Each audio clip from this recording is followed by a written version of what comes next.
E aí, como é que você vai? Bom, gostaria de falar com você hoje sobre problemas. Com certeza, você deve estar aí na sua casa, no seu trabalho, em algum ambiente. E existe uma boa chance de você estar vivendo um problema. Seja ele de qual natureza for. Um problema conjugal, um problema financeiro, enfim, problema de qualquer ordem. Bom, eu me denomino como uma pessoa que tem uma alta capacidade de análise mental, porque eu sou um profundo estudioso na arte ou na pseudociência da psicologia. Não sou psicólogo, não tenho formação na área, porém sou um autodidata e eu sou um profundo pesquisador no assunto.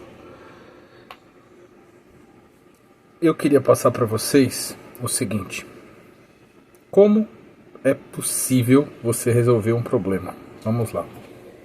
Você pega o problema e você escreve ele numa folha de papel, certo? Vou dar um exemplo para você, uma analogia, que é um comparativo. O pneu do carro furou. Você vai escrever lá na folha: o pneu do carro furou. Do lado esquerdo, você vai colocar assim: por quê? Entre parênteses. Aí vai ter lá escrito por quê, entre parênteses, e depois vai vir: o pneu do carro furou.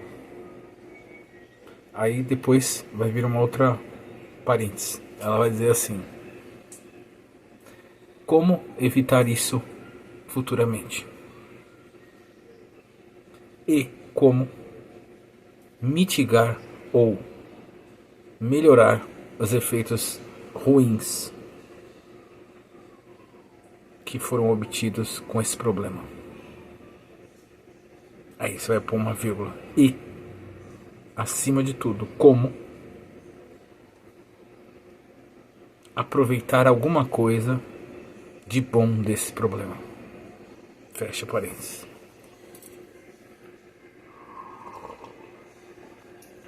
Não reclama. Por pior que seja o seu problema,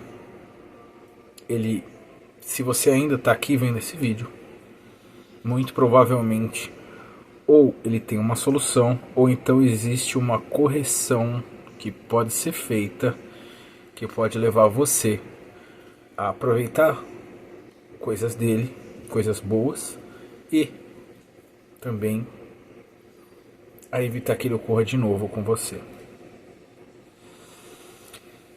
Por ordem de importância, primeiramente é bom você esclarece claramente qual é o problema, tá? Porque às vezes a pessoa ela não se atém ao problema em si, ela se atém ao efeito dele. Isso é um erro grave, gravíssimo, incidental. Voltando na analogia do carro, o pneu furou. A pessoa não fala que o pneu furou, ela fala: poxa, eu tive que parar, o carro deu problema. Não foi isso que aconteceu, o pneu furou. Então vamos lá. Estamos fazendo uma análise, certo? Vamos dizer assim, uma dissecção da anatomia ou do contorno deste problema. Como eu faço para, primeiramente, saber claramente qual é o problema? Qual é o problema? Se certifique de ter certeza. Então o problema não foi que o carro parou ou que eu me atrasei, foi que o pneu efetivamente furou. Galera, é muito importante se ater a esses detalhes, porque a natureza humana, ela desde o princípio, tudo isso que a gente está vendo em volta aqui, isso que? Computador, televisão, casa, prédio, barco, celular, tudo isso só foi possível porque lá no início um homem descobriu algo e transmitiu para o seu filho. Aí o seu filho transmitiu para o seu neto. E o seu neto foi passando e assim foi 100 gerações à frente, 200 gerações à frente. Cá estamos nós. Então assim, desde o início havia um problema e alguém colocou essa matemática em ação. Às vezes não sabe descrever exatamente essa métrica que eu estou passando, mas a cinética do movimento da coisa, a energia cinética que coloca o movimento na coisa é sempre a mesma. Tem que ser, porque não há outro meio de você solucionar, ou ao menos evitar que ocorra novamente, sem isso. Então, voltando lá no carro, você tem que ver o que levou esse pneu a furar. Será que foi eu não ter calibrado? Será que foi ele estar gasto demais? Será que foi o chão, ou seja, coisas no chão podem ter furado? Talvez eu passe em um local que é perto de uma fábrica de vidro, talvez eu passe perto de um aterro sanitário, talvez o asfalto do local não esteja bom. Então nós devemos pensar e balizar com questões técnicas, tá? Não venha com achismo, por favor, tá? Balize seu pensamento. O que é baliza? Estacionar. Estacione seu pensamento em algo factual, em algo concreto. O que levou esse pneu a furar? Analisando o problema em si, per se, como diria o francês, a gente vai chegar a uma evidência. Vamos procurar evidência física nesse pneu. Quando a gente for no borracheiro, a gente vai tentar constatar o que houve. Foi um prego? Foi um caco de vidro? Então, assim nós vamos montar um cenário possível, mostrando factualmente, e não só teoricamente, a casualidade que levou, casualidade ou não, que levou esse pneu a furar. Descobrimos o porquê dele ter furado. Passamos numa rua onde era uma antiga fábrica de vidro no nosso caminho para o trabalho. Aquilo fez com que entrasse um caco de vidro enorme no pneu. Ótimo. Tudo bem, nós perdemos um pneu. Iremos pagar vamos ter um prejuízo financeiro para consertar. Talvez o pneu nem tenha conserto. Mas nós evitamos que o próximo pneu fure. A gente já descobriu que passar naquela rua é um problema e que outros pneus irão furar. Certo? Descobrimos o porquê. Sabemos claramente qual é o problema. Então, passamos numa rua com vidro, furamos o nosso pneu. Vamos lá na terceira parte. Como evitar? Temos que trabalhar no outro caminho para que nós possamos ir ao trabalho. Não podemos mais passar por aquele caminho. Nós devemos alterar. Ah, mas o outro caminho é mais longo. Eu vou sair de casa mais cedo e não vou passar por aquele local. Eu vou criar uma série de elementos que impedem que eu assim volte a perder aquele pneu.